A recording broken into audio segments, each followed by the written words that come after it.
Hello students, आज का जो हमारा टॉपिक है वो है rules of accounting with journal entries from class 11। सो हमारे अकाउंट्स में 3 रूल्स होते हैं, personal account, real account, nominal account. मैं एक एक करके इनको आपको एक्सप्लेन करूंगी। सबसे पहले आता है हमारा personal account. The receiver credit the giver, ये हमारा फर्स्ट रूल है पर्सनल अकाउंट का। रिसीवर उसे आप डेबिट करेंगे, गिवर उसे आप क्रेडिट करेंगे।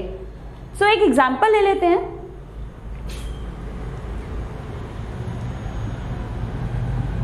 Mister Ravi paid cash to mister Mayank ₹10,000। Ravi ने क्या करा, पे किया कैश मयंक को, कितना, 10,000 रुपए। तो यहां पर जो रवि है वो कौन है, गिवर है, और जो मयंक है वो कौन है, रिसीवर है। तो यहां पर हम क्या करेंगे, रिसीवर को डेबिट करेंगे और गिवर को क्रेडिट करेंगे अपने रूल के अकॉर्डिंग। तो mister Mayank account debit to mister Ravi, amount 10,000 debit side और 10,000 क्रेडिट साइड। मयंक हमारा रिसीवर था इसलिए हमने डेबिट करा, रवि हमारा गिवर था इसलिए हमने क्रेडिट करा। क्या होता है, जब भी हम डीआर साइड लिखते हैं जिसे हम बाई से डिनोट करते हैं, जो हमारी सीआर साइड होती है क्रेडिट की साइड वो 2 से डिनोट होती है। ये क्या है, हमारा एक एंट्री लिखने का स्टाइल है जिसमें सबसे पहले आगे डेट आती है, फिर पर्टिकुलर्स में आप डेबिट और क्रेडिट लिखते हैं, देन अमाउंट में डेबिट साइड के अमाउंट में डेबिट साइड का अमाउंट, क्रेडिट साइड के अमाउंट में क्रेडिट साइड का अमाउंट हम लिखते हैं। देन नेक्स्ट रूल है हमारा रियल अकाउंट का, जो कि है डेबिट वर्ड्स कम इन, क्रेडिट वर्ड्स गोज आउट। जो भी आपके पास चीज आ रही है उसको आप डेबिट करेंगे और जो भी आपके पास से जा रही है उसको आप क्रेडिट करेंगे। इसे भी हम एक एग्जांपल से समझ लेते हैं। Purchase furniture ₹1 lakh in cash, हमने एक फर्नीचर खरीदा और पैसे दिए, तो आया क्या, फर्नीचर, गया क्या, कैश। रियल अकाउंट के अकॉर्डिंग डेबिट वर्ड्स कम इन, जो भी आपके पास आ रहा है उसको आप डेबिट करेंगे, जो भी आपके पास से जा रहा है उसे आप क्रेडिट करेंगे। तो डेबिट में क्या आएगा, फर्नीचर, वो आपके पास आ रहा है। क्रेडिट में क्या आएगा, कैश, क्योंकि वो आपके पास से जा रहा है। तो एंट्री बनेगी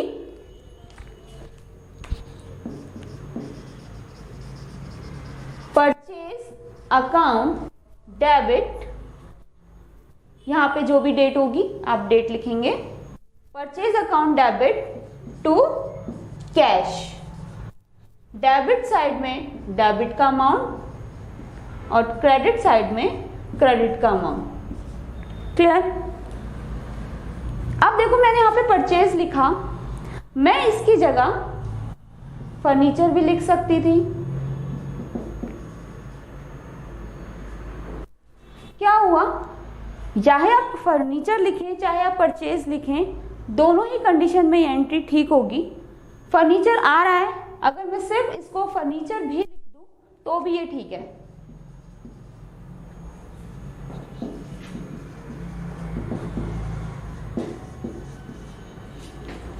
furniture account debit to cash.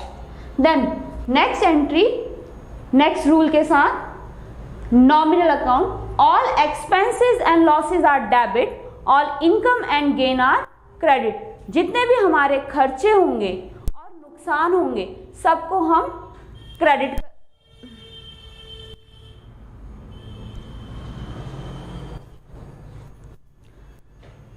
Next rule, nominal account, all expenses and losses are debit, all income and gain are credit। जितने भी खर्चे हैं और नुकसान हैं सबके सब डेबिट होंगे, जितनी भी इनकम्स हैं और गेन है, प्रॉफिट्स हैं, वो सब के सब क्रेडिट होंगे। तो एक एंट्री ले लेते हैं। नेक्स्ट एंट्री हमारी paid salary to staff ₹1 lakh. मैंने अपने स्टाफ को सैलरी पे करी, तो जब मैं पे कर रही हूं तो वो सैलरी क्या है, एक्सपेंस है मेरे लिए, ठीक है। तो सैलरी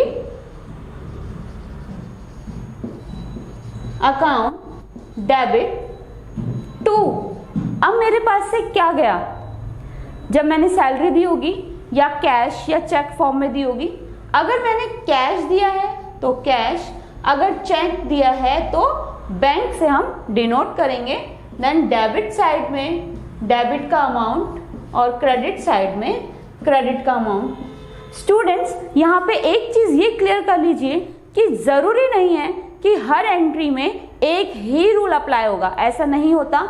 कई बार एक एंट्री में आपके 2 रूल अप्लाई होते हैं। जैसे यहाँ पर देखिए, सैलरी आपका एक्सपेंस है, आप डेबिट कर रहे हैं, लेकिन कैश पर जो हमने अप्लाई किया वो रियल अकाउंट है। जो चीज आपके पास से जा रही है उसे आप क्रेडिट कर रहे हैं। तो यहाँ पर हमारे 2 रूल एक साथ अप्लाई हो गए, नॉमिनल अकाउंट का और रियल अकाउंट का।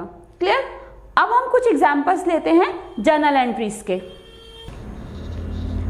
फर्स्ट एंट्री है हमारी, mister XYZ started business with cash ₹2 lakh. XYZ ने क्या किया, बिजनेस शुरू किया है और पैसा लगाया है अपने बिजनेस में। तो यहां पर जो एंट्री बनेगी वो बनेगी कैश अकाउंट डेबिट टू। जब भी हम कोई बिजनेस स्टार्ट करते हैं और बिजनेस स्टार्ट करते समय जो भी चीजें हम बिजनेस में इन्वेस्ट करते हैं, पैसा, फर्नीचर, मशीनरी, लैंड, बिल्डिंग, वो सब हमारी कैपिटल होती है। सो जब हमने पैसा लगाया है 2 लाख रुपए, तो वो मेरी क्या है, कैपिटल है, क्योंकि मैं अपना बिजनेस स्टार्ट कर रही हूं। अमाउंट क्या आ जाएगा, डेबिट साइड में 2 लाख और क्रेडिट साइड में 2 लाख। यहां पर तो क्या था, XYZ ने कैश इन्वेस्ट किया है अपने बिजनेस में, तो हमने कैश को डेबिट कर दिया। मान लीजिए अगर वो कैश के साथ साथ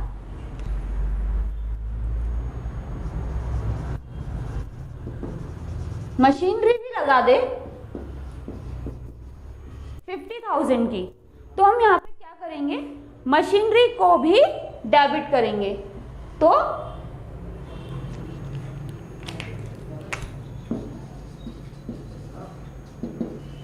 मशीनरी अकाउंट डेबिट 50,000।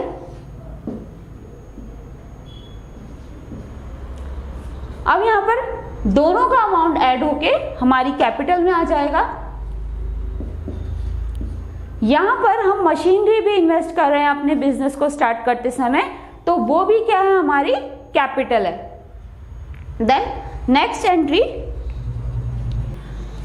एंट्री है हमारी, पेड कैश इनटू बैंक ₹50,000। 2 जनवरी को मैंने कैश डिपॉजिट किया है बैंक में, तो यहाँ पर क्या एंट्री बनेगी, बैंक रिसीवर है। जब आप बैंक में कैश जमा करने जाते हो तो वो रिसीव कर रहा है आपसे कैश, और कैश जो है वो आपकी एसेट्स जो जा रही है, मतलब यहाँ पर आपने पर्सनल रूल को अप्लाई करना है। बैंक रिसीव कर रहा है और यहां पर आपने रियल अकाउंट को अप्लाई करना है, कैश आपके पास से जा रहा है। जो रिसीवर है वो डेबिट होगा, bank account debit to, cash हमारे पास से जा रहा है तो टू कैश अकाउंट ₹50,000। क्लियर? और आगे से आपकी डेट आ जाएगी, डेट के कॉलम में। नेक्स्ट एंट्री अब हम ले लेते हैं परचेज की कंडीशंस। सो स्टूडेंट्स, अब हमारी अगली कंडीशन है परचेज की। फर्स्ट एंट्री है, purchase goods ₹5,000 in cash. Purchase goods ₹5,000 in cash. तो हमारी एंट्री बनेगी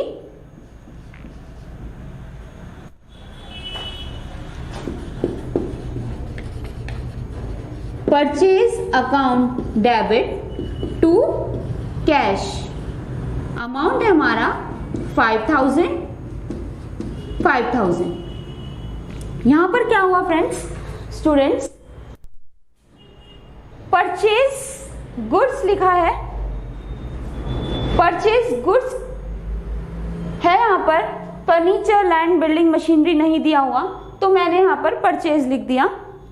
क्या करते हैं, अगर आपको एसेट्स का नाम दिया है तो आप उस नाम को लिख देते हैं, ठीक है। अगर आपको नाम नहीं दिया, गुड्स बोला है, तो हम परचेज लिखते हैं। अगर आपको purchase furniture, machinery, land, building कुछ भी दिया है तो आप यहाँ पर परचेज या एसेट्स का नाम, लैंड, बिल्डिंग कुछ भी लिख सकते हैं। दोनों ही कंडीशन में एंट्री ठीक होगी आपकी।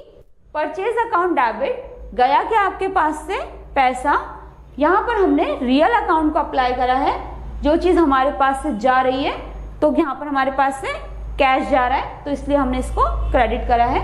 अगली एंट्री हमारी परचेज गुड्स ₹5,000 बाय चेक। इसमें सिर्फ एक डिफरेंस आएगा, यहाँ पर हम कैश पे कर रहे हैं, यहाँ पर हम चेक दे रहे हैं, तो क्या होगा,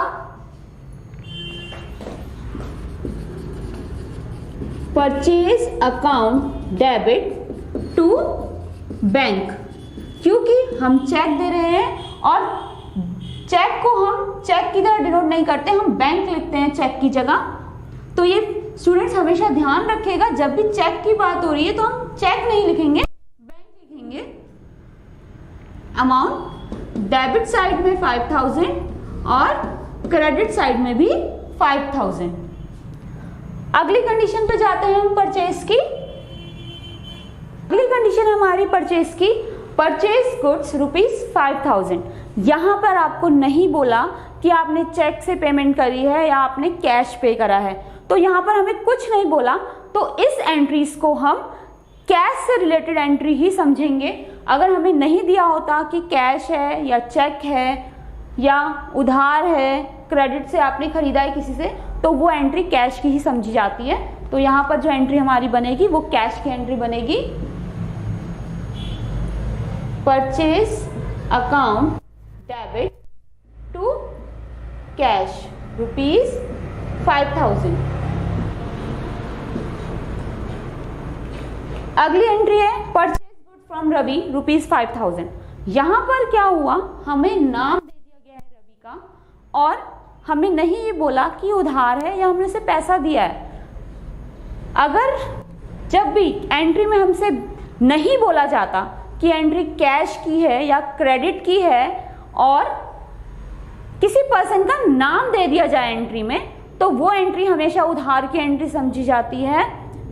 स्टूडेंट्स इस चीज को ध्यान रखिएगा, अगर एंट्री में नहीं बोला कि क्रेडिट है या कैश है तो वो एंट्री उधार की होगी अगर नाम दिया हुआ है। अगर आपको नाम भी दिया है और बोल दिया कि आपने कैश में खरीदा है या चेक दे दिया या क्रेडिट में है, तब तो कोई कंफ्यूजन नहीं होता, क्योंकि जब भी कोई एंट्री उधार में खरीदी जाती है या उधार में सामान बेचा जाता है तो वहां पर उस पर्सन का नाम आता है। जब भी कोई सामान उधार में खरीदा जाता है और एंट्री में उसका नाम आ जाए तो वो एंट्री उधार की समझी जाती है।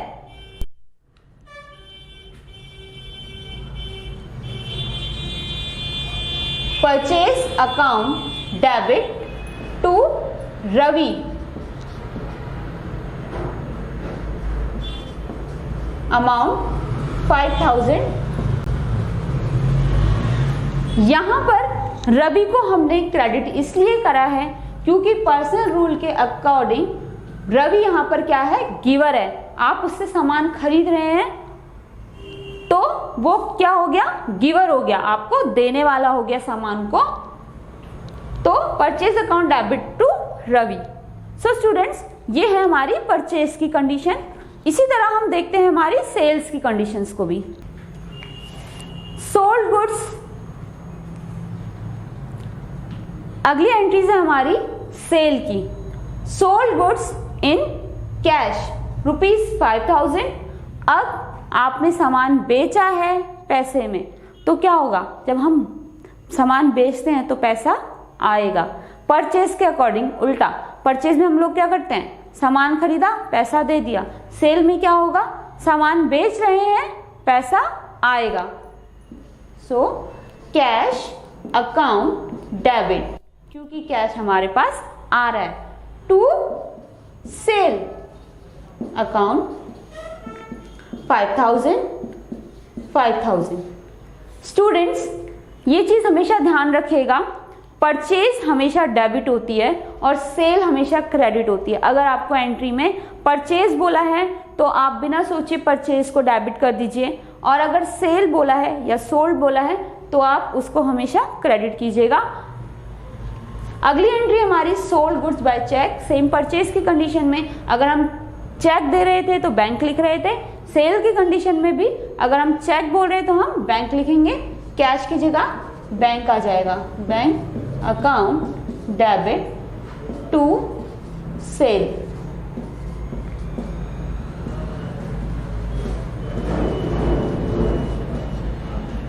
हमारी एंट्री बनेगी bank account debit to cell.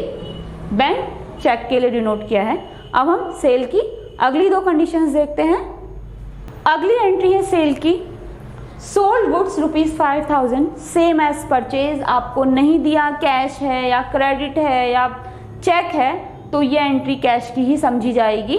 तो यहां पर जो एंट्री बनेगी, cash account debit to sale, क्योंकि सेल को हम हमेशा क्रेडिट करते हैं। Amount 5000। Next entry, sold goods to mister Gaurav ₹5000। यहां पर भी अब आपको नाम दे दिया है, नहीं बोला कैश है या क्रेडिट है या चेक है, तो ये एंट्री आपकी क्रेडिट की एंट्री समझी जाएगी, क्योंकि यहां पर आपको किसी पर्सन का नाम दे दिया है, और जब नाम दे दिया है तो वो एंट्री उधार की होगी। इसको मैंने आपको पहले ही एक्सप्लेन कर दिया है।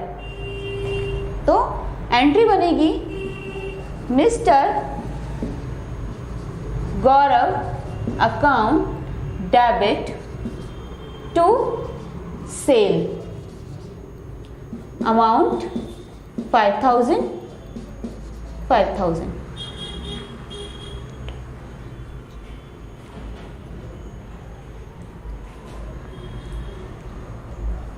देन स्टूडेंट्स, अब हम बढ़ते हैं कुछ एंट्रीज जो एक्सपेंसेस और इनकम से रिलेटेड है। हमारी एक्सपेंसेस और इनकम्स की एंट्रीज को देखते हैं।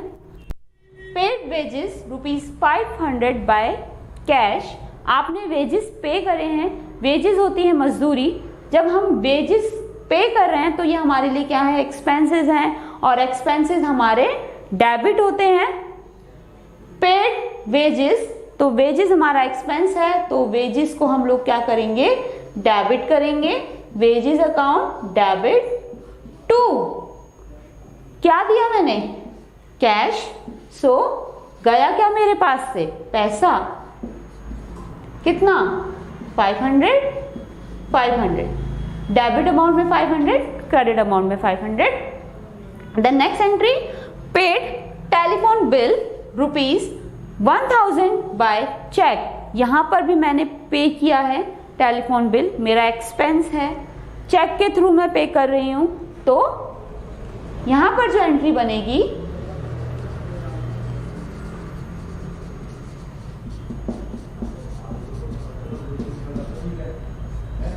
टू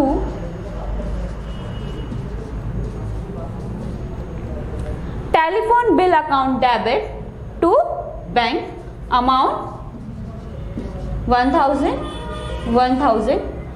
स्टूडेंट्स, कोई भी एक्सपेंस अगर आप पे कर रहे हो तो वो हमेशा डेबिट होगा, जैसे कि मैंने यहाँ वेजेस को और टेलीफोन बिल को डेबिट करा है।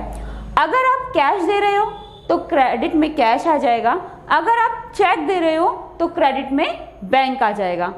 इसी तरह अगर हमें इनकम हो रही है, यहाँ पर तो हमारे एक्सपेंसेस हैं, और इसी तरह अगर हमें इनकम हो रही है तो हम क्या करेंगे, ये देखते हैं। इनकम से रिलेटेड हमारी 2 एंट्रीज हैं, या इससे ज़्यादा एंट्रीज आ सकती हैं आपके क्वेश्चन में। यहाँ पर हमने 2 एंट्री ली है। Receive commission ₹500। अब आपसे ये बोला है कि आपने कमीशन रिसीव करा है 500 रुपये, कैश है, चेक है, क्या है, ये आपको नहीं दिया हुआ, तो ये एंट्री आप कैश में ही लेंगे। अब यहाँ पर रिसीव कर रहे हैं तो क्या आया होगा, पैसा, तो cash account debit to commission ₹500। यहाँ पे हमने कमीशन को क्रेडिट क्यों किया है, क्योंकि हमारी इनकम है और हमारी जितनी भी इनकम होती है वो सब हम क्रेडिट करते हैं हमारे रूल के according. Then entry receive rent ₹10,000 by cheque, तो यहाँ पर हमें चेक मिला है, तो यहाँ पर हम लिखेंगे bank account debit to commission, sorry, to rent.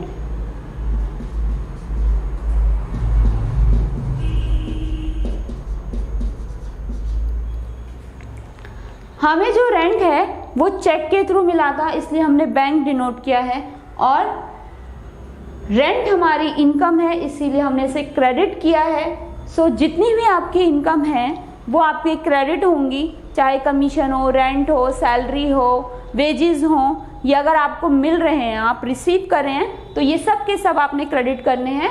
और कैश या चेक के थ्रू आ रहे हैं, तो अगर कैश आ रहा है तो कैश डेबिट हो जाएगा, और चेक आ रहा है तो बैंक डेबिट हो जाएगा। सो स्टूडेंट, अब इन एंट्रीज के बाद हमें जो है डिस्काउंट की एंट्रीज देखनी है।